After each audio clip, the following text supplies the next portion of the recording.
Ok, entonces, esto es histología y fisiología del eje hipotálamo, hipófisis, gónadas. Entonces, antes que nada, hay que saber que la hipófisis, bueno, es un órgano endocrino que está sentado sobre la silla turca del hueso esfenoides, pero tiene dos partes, una parte anterior y una parte posterior. La parte anterior y la parte posterior, más elegantemente, digamos que se pueden llamar adeno-hipófisis, que sería lo anterior, y neurohipófisis, que sería lo posterior. Y por supuesto, pues que tienen sus orígenes embrionarios que toca aprender un poquito de cómo es eso. Entonces, en azul es la neurohipófisis, o sea, todo lo posterior, y en rojo es todo lo anterior. Entonces, vemos que lo posterior, o sea, la neurohipófisis, viene desde una invaginación del diencéfalo, y se ve acá, perfecto, y cae y se sienta sobre la silla turca. Mientras que anterior viene lo que el doctor González siempre llama la bolsa de Rathke, que básicamente es una evaginación de la boca primitiva del estomodeo. En verdad yo nunca he entendido bien eso, pero bueno, así es como nos lo enseñaron. El hecho es que Rathke se desprende al final, ¿sí? Se desprende mientras que la neurohipófisis sí sigue pegada acá a este tallo. Y bueno, así es como se forma la hipófisis.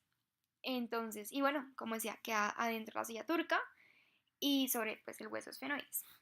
Entonces, todo lo que sea anterior viene de Rathke y todo lo que sea posterior viene del diencéfalo. Ok, ahora este órgano también va a tener un sistema porta-hipofisiario que van a formar plejos capilares y el primero de ellos lo forma la arteria hipofisiaria inferior que va a ir a formar este plejo de acá que se ve acá, el plejo neurohipofisiario. Entonces, la arteria hipofisiaria inferior siempre y es propia de la neurohipófisis, formando el plejo neurohipofisiario. La arteria hipofisiaria superior va a ir a la base del tálamo y este forma el plejo capilar primario que luego, después de bajar, que está acá, y luego después de bajar hasta la adenohipófisis, mediante unos vasos portales hipotálamo hipofisiarios, como dice la imagen, llega y forma el plejo capilar secundario. Es importante saber que solo hay venas hipofisiarias inferiores e histológicamente ellos son capilares fenestrados. Bueno, listo. Ahora entonces, yo dije que la adenohipófisis es todo lo anterior y la adenohipófisis se divide en tres partes, una pars distalis, una pars intermedia y una pars tuberalis. Entonces, pars distalis, pars intermedia, que literalmente es intermedia entre adeno y neuro, y pars tuberalis, que es esta, que viene aquí como al tallo hipofisiario. Entonces, la pars distalis que va a tener. Va a tener células cromófobas y cromófilas. Qué pena acá, esto no es cromafines, sino cromófilas. Entonces, la pars distalis, que es esta, tiene células cromófobas, que no son más que células cromófilas inactivas, y las cromófilas que se pueden dividir en acidófilas y en basófilas. Acidófilas serán todas las somatotropas, sobre todo, bueno, la única que hay, que es la hormona del crecimiento, que va a interactuar estrechamente con el factor similar a la insulina 1 en el hígado. Entonces, apenas se produce esta hormona del crecimiento, va a ir al hígado y va a producir este factor similar a la insulina 1, que va a estimular, bueno, un montón de cosas, tanto, no sé, los condrocitos, el crecimiento del corazón, que se produzca la glucosa, lipólisis, bueno. Y ella se debe ir gastando a medida que va creciendo. Si no se gasta, puede generar gigantismo en niños o puede generar acromegalia en adultos, por ejemplo. Y pues al final digamos que se genera una acción prolongada de esta hormona y puede generar diabetes tipo 2 porque esta hormona es contrarreguladora de la insulina. Entonces eso es importante. Y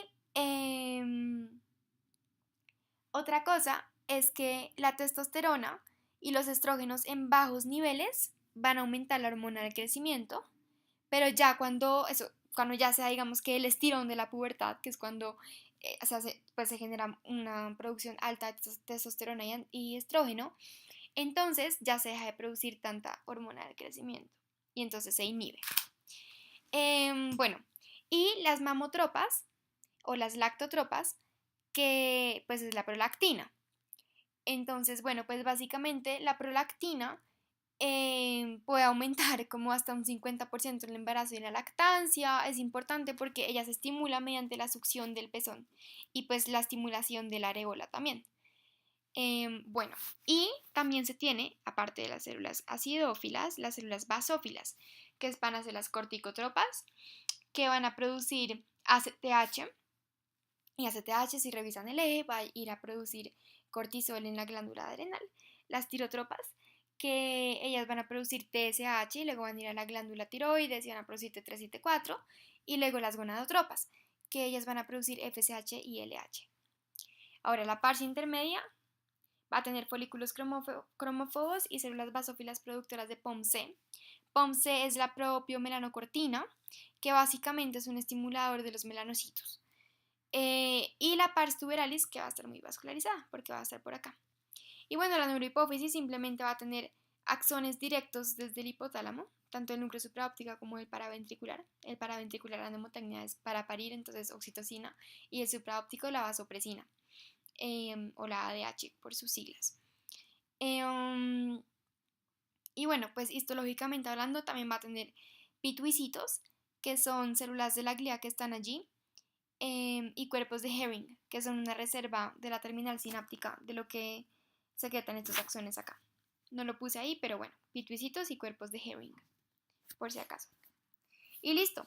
Ahora, lo que nos importa acá es el eje de gónadas y vamos a enfocarnos en el ovario. Entonces, se produce la GnRH en el hipotálamo, luego va a la hipófisis y produce LH y FSH. Entonces, ¿qué va a ir a hacer FSH en el ovario? Primero va a generar un crecimiento folicular y además va a hacer que las células de la capa granulosa del folículo creen aromatasa e inhibinas. Entonces acá las inhibinas, ¿para qué son? Porque cuando ya hay mucha producción acá, simplemente es una retroalimentación negativa para que bajen los niveles de FSH.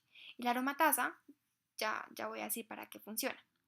Porque primero tenemos que revisar qué hace la LH. La LH va a ir a la teca interna y va a producir andrógenos, que ellos posteriormente van a pasar a la capa granulosa y, mediante la aromatasa, que fue pues estimulada mediante la FSH, se van a convertir en estrógenos. Entonces los andrógenos de la teca interna, estimulados por LH, pasan a la granulosa y gracias a la aromatasa, estimulada previamente por la FSH, se convierten a estrógenos. Además de esto, la LH va a estimular la ovulación en el ciclo menstrual y pues va a formar el cuerpo lúteo, que al final va a secretar progesterona, pero pues eso será otro tema. Y en el testículo, bueno, la FSH va a ir al túbulo seminífero, a las células de Sertoli, y va a producir espermatogénesis. Y la proteína ligadora de andrógenos, que es súper importante para esta espermatogénesis, además de inhibina. La inhibina lo mismo, juega el mismo papel de retroalimentador negativo. Y la LH simplemente va a ir a las células de Leydig a producir testosterona y la testosterona va a ir a hacer pues, lo que tenga que hacer. Y bueno, esto fue básicamente el eje hipotálamo hipófisis gonadas.